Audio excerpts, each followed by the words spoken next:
Ang susunod na programa ay rated PG. Ito ay nangangailangan ng patnubay at gabay ng magulang para sa mga batang manonood. Hindi makapaniwala si Giselle nang malaman niyang buhay pa pala ang inabandona niyang anak sa Amerika na si Justin, kaya ipinapangako ni Giselle na babawi siya sa kanyang anak. Gagawin ang lahat ni Giselle para mapatawad lang siya ni Justin kahit galit ito sa kanya, kaya sa pagkadesperado ni Giselle tinanggap niya ang mga kondisyon ni Eric. Na ikinagulat naman ni Doc RJ dahil ang pagkakaalam niya, ang anak ni Giselle na si Justin ang magiging VP for Finance ng Apex Hospital, yun pala ang ex ni Giselle na si Eric.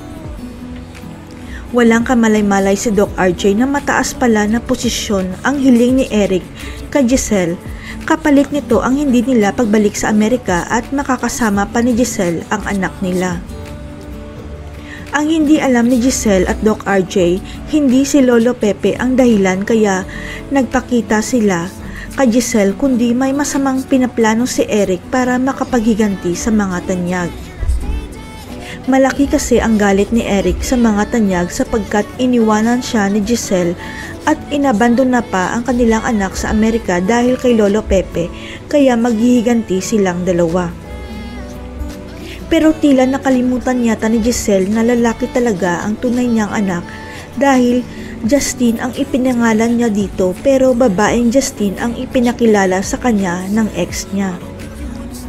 Dahil sa pananabik ni Giselle na makasama si Justin, hindi niya muna kinonfirm kay Kinito kung totoo ba na si Justin na ipinakilala ni Eric sa kanya ang totoo niyang anak.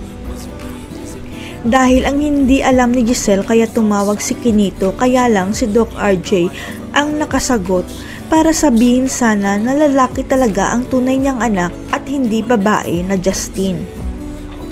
Kaya habang hindi pa nabubuking si Eric at Justin, kailangan nilang ma-take over ang Apex Hospital para makaganti sila sa pamilya tanyag, lalong-lalo na kay Giselle.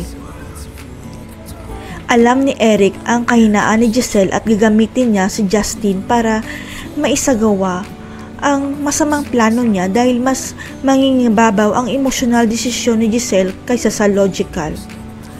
Ito ang magpapabagsak kay Giselle at sa Apex dahil magiging kontrabida na si Giselle dahil mas pababuran niya ang anak niyang si Justin bilang pagbawi sa mga kasalanan niya.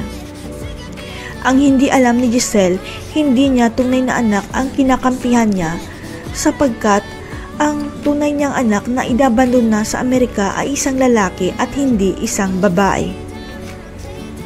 Ang hindi alam ni Giselle, hindi alam ni Eric kung nasaan na ang tunay nilang anak, kaya si Justin ang gagamitin niya bilang anak nila para makaganti lang sa pamilya ni Giselle.